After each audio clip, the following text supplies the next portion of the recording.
Hi everyone, thanks for tuning in again. So apologies, didn't get any videos out last week. Was quite busy getting ready for the BFFI. It was a fantastic show, I had a really good time. It was great to see some of you there and some of the comments about the YouTube channel. So, you know, really appreciate that. I was quite humbled by that, so thank you all. Going to tie a Perdigon today, going to tie the Gasolina. So this is a great pattern for trout. It's great in pocket water, it's great as a dropper. You know, you can tie it in a multiple different sizes, sort of 3mm, 3.5mm, 4mm, use it as a point fly. It's definitely one you want to get in. The reason it's called Gasolina is when you tie the body material and you can use different colour threads if you want underneath. I think the original though is done with an orange. You can create that look of when petrol sort of spills on garage forecourts and things like that. So it has that sort of shimmer, that iridescent sort of look. So hence the name Gasolina. It's definitely one you want to get in your boxes. So without further ado, let's get into the tying.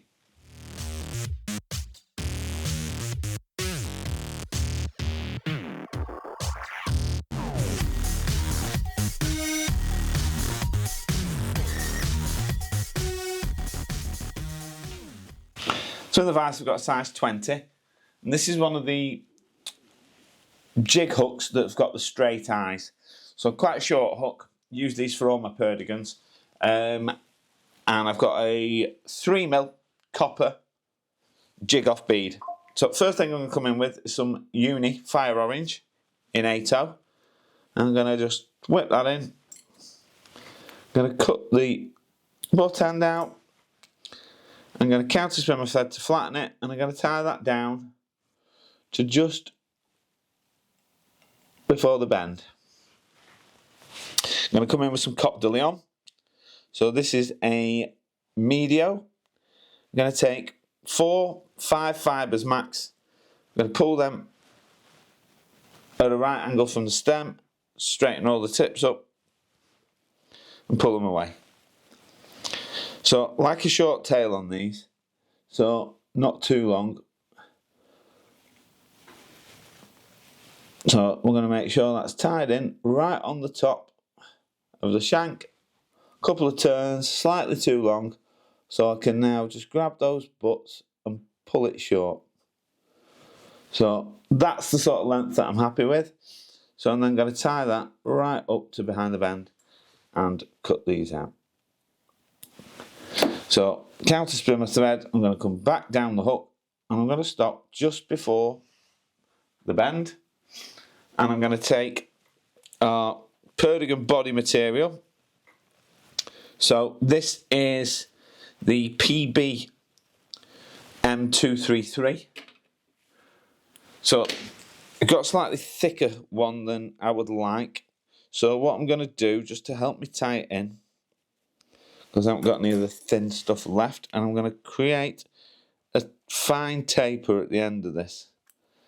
And that'll just help me get a neat tie-in point. So you can see there that I've cut that to a taper. So I'm going to lock that in right at the tip, as close as I can get it. And I'm going to tie that down to the bend, like so. Counter spin my thread and come back up. Now I don't do that much of a taper on my Perdigons. I like them quite slim. So it's up to you how you tie them, but this is how I like mine to look. So I can see I've got a slight uneven body there, so because of where I've tied that in. So I'm just going to level that up, like so, come back down. That's me done with that now, so I'm happy with that body. And you can see there, that's why I can get a nice neat first turn, because I've created that point. So I'm going to do slightly overlapping should I say, wraps up to behind that bead. And I'm going to lock that off with a couple of turns behind and a couple of turns in front. And then cut that away. So then I'm going to put a little bit of tying wax on my thread, and that'll just help when I do my whip finish, stop it slipping. So you'll see all the cuts I've done right behind this bead at the top. And what that'll do is, that means when we do the resin, it'll just hide any of those cuts. So I'm going to turn my fly upside down, and I'm just going to create a little bit of a hot spot with the orange thread as I'm whip finishing. So not too much, but that wax will just help my thread and it not slip down onto the body. And then again, cut this as tight as we can behind the bead. Now, slightly longer than I'd like, so I'm just going to take a cauterizer and just nip that down a little bit. So I'm going to come in with some RaidZap thin, and I use thin on all my Perdigons. It's just a great UV. It's, you know, it's not too thin that it just runs everywhere, and it allows you to create a really nice UV body on these sort of flies. So I'm going to just work that all the way around, make sure it's all nicely covered. You know, if you leave it too long, it will run down edges and things. So what you can do is, I'll just get that away. We can now just work it around.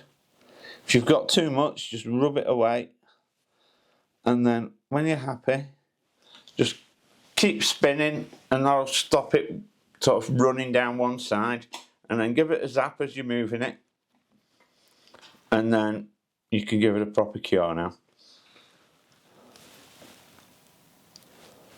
Right, so happy with that.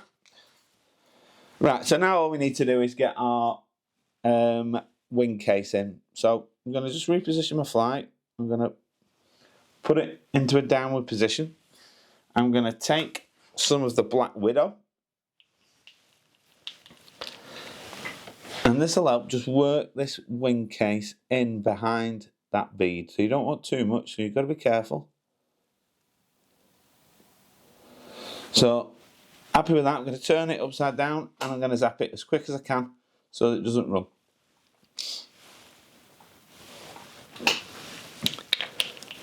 So now you can just give the whole fly one last quick cure.